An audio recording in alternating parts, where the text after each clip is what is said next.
Hi, Patrick here. Not exactly sure how to start this, but this is going to be a more serious video than the last few that I've made.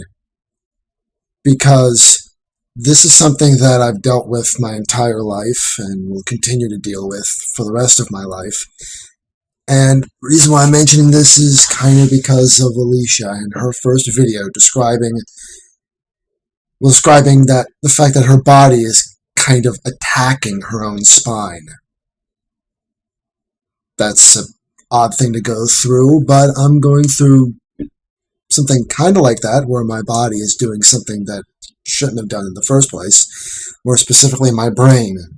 This is something that's difficult to explain. It's not easy for me to even understand or cope with at times, but I don't have much of a choice. I have a mental disability. You may not ever notice it. Most of the people I work with would never notice it. Only a few even know of it because I've told them. It is a language comprehension disorder. What that means, I don't even know how to describe it. Though I've come up with a few ways. The best way I've found to describe it is a lot like the city I live in, Erie, Pennsylvania. Interstate 90 runs along the southwest to the south to the southeast of the city, from Ohio in the west to New York in the east. To get to the busy section, the big businesses, like what you call strip mall areas, and even the local theater called Tinseltown, you got to go to I-90. That's what most people would do, especially if you're on the east side and Tinseltown is on the west side. You go along I-90. It's a pretty quick and simple path to go. Get on it, 25 minutes from here. That would be what most people experience when it comes to language. It just is quick, simple, and they're there. Me, I don't have an I-90. I have to go through the city, along roads that aren't well kept, a lot of patches, maybe a pothole here and there. I got things going on left and right. I got to make wild, odd turns. I can get there. I know how to get to the end of the conversation. It just takes me longer to get there, and sometimes I'm worse for wear. This is also why I don't read books almost ever, because I'll read a page or read a paragraph, and then I'll have to read it again because whatever was there is gone. I just forgot what I read. I have read books before. My favorite book is Hitchhiker's Guide to the Galaxy. I love that book. It's hilarious. But it's sometimes difficult to deal with because people will be talking to me. I'll hear the words, but there's nothing there. There's a disconnect between what they're saying and what I'm actually thinking. And the same way in reverse, there's a disconnect between what I'm thinking and the word that thought means. Like, a good way to describe it is, I think it's called presque vu. The strange feeling you get when you know something but you don't know the word for it. People usually have that when they're thinking about an actor or an actress or a movie. They know the movie, they know the actress, but they can't remember their name or the name of the movie. They just can't remember it. They know what it is, but they just can't remember it. And that's what I go through, quite honestly, every single day.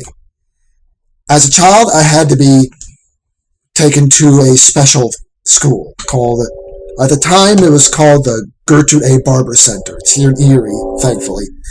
Nowadays, it's the Barber National Institute. It's for children and adults with developmental disabilities. And unless you have gone through it or a parent has gone through it, they can't understand the fear that my mother went through when she saw that her first son, my older brother Michael, was speaking at a normal rate. My twin brother was speaking at a normal rate, but I wasn't almost saying any words at all. The best I could describe it as that I knew words had meaning, but I couldn't connect them I couldn't knit them as closely as everyone else. So I had to go to a special school.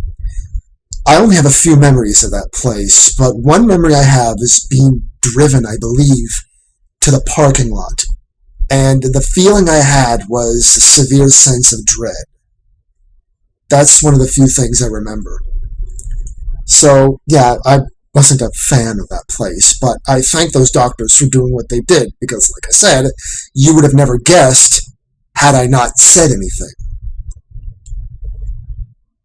And it shows that there are a lot of varying degrees to humanity. Well, for example, my wife, you wouldn't be able to tell that she's a synesthetic. What that means is her senses, one of the 5 major senses, gets meshed in with each other. Like a smell will trigger a sight, like a visual image. Or hearing will trigger a smell. Something he hears will trigger a smell. Someone famous that had that was, what, Beethoven? I think so. I think Beethoven was synesthetic. Like, he could see the notes that he was playing on his playing on the piano. But these little things can make life harder than it should be. It sometimes makes my job harder than it should be, because I'm what's called a floor tech. I'm someone that walks around to the machines, seeing what they need, what the operators need, and sometimes I'm given directions that I just don't understand. I should. By every rights, I should know what I'm being told, but the words are there, but I can't process them. I don't process things at the same speed or in the same way.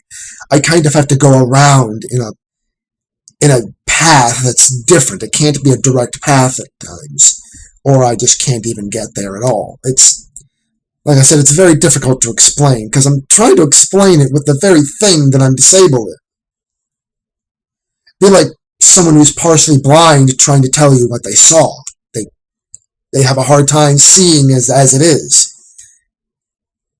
So, yeah, this also is kind of brought on by my father's illness.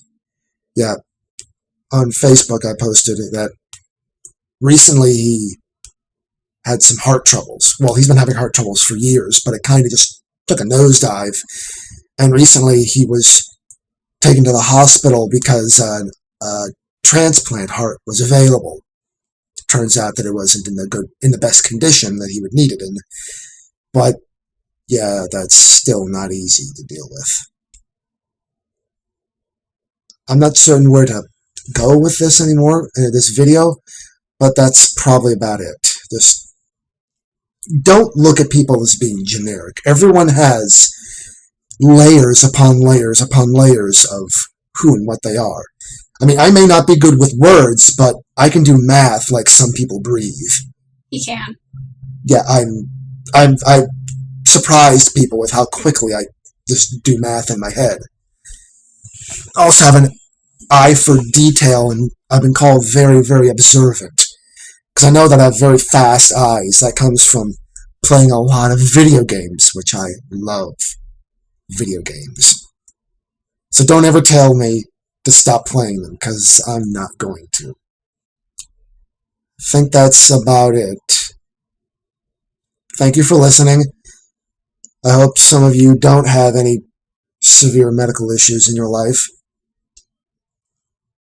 Patrick signing off.